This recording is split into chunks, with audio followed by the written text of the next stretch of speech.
Hey guys, I'm Marco Nieves, and today I'll be telling the other, often overlooked side of the Google Glass's dead debate. Google Glass, the undead. I feel like I needed some extra echo, maybe some effects for that. You get the point though, don't you? Don't you? You're watching Obsessively Geek. We obsess so you don't have to. I have now donned the Google Glass because I figure why not? Talking about glass, why not look like a fanboy? Even though I think I've proved with all the other videos on this channel that I'm not a fanboy, I'm just a big fan of technology in general.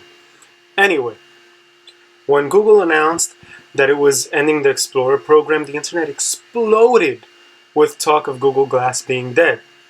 Some headlines even going as far as to say that Google Glass never had a chance, sprinkling negativity all over glass in general.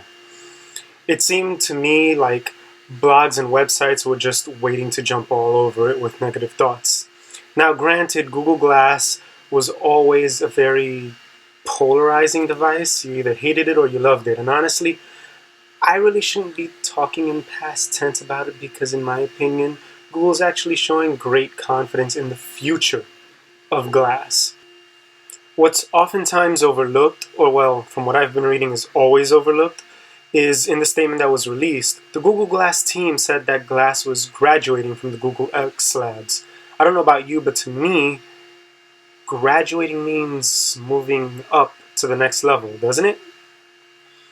They also all but confirmed a new version of Glass is in the works. If that wasn't enough, reports, again, often overlooked by doomsday sayers, came that Google had moved Glass over to its consumer products division and is being led by Tony Fadell.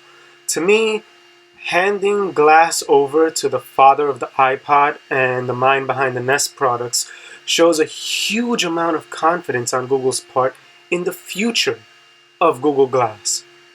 Let me say that again. The future of Google Glass. Future as in not dead. Yet, few people in the media seem to want to acknowledge this, and I'm not really sure why. Google Glass, for all its faults, was in fact a good idea. The execution left a lot to be desired, but at its heart, it was a good idea. Me personally, living in New York, the winters are harsh, and being able to just look up for a notification instead of just taking my hands out of my pocket and pulling up my phone and freezing my hands is almost worth it all by itself.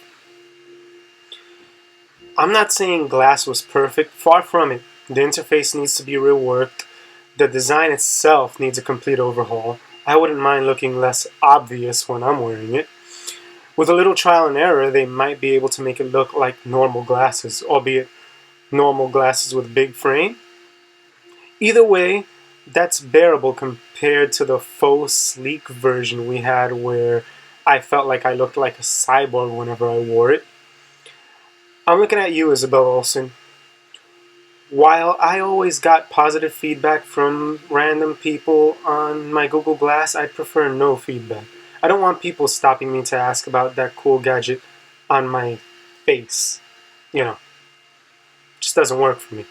I'm kind of a private person.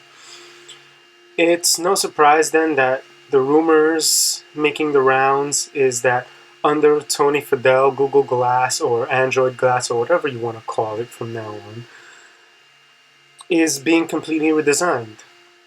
Also, it's no surprise that Tony Fadell is taking a much more Apple-like approach to Glass. He's keeping it under wraps and making it much more secretive than it previously was. He won't show anything off until it's ready, and not a moment before. That's not to say there won't be leaks, but those things happen, sometimes intentionally. I'm looking forward to whatever comes next from Glass, and honestly, I can't wait to see a consumer version. I want it now, but that's just me, the geek notorious for being an early adopter.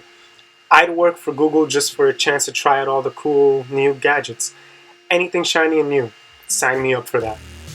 Now, What I'd like to know now is, what are your thoughts on the future of Google Glass? Let us know in the comments.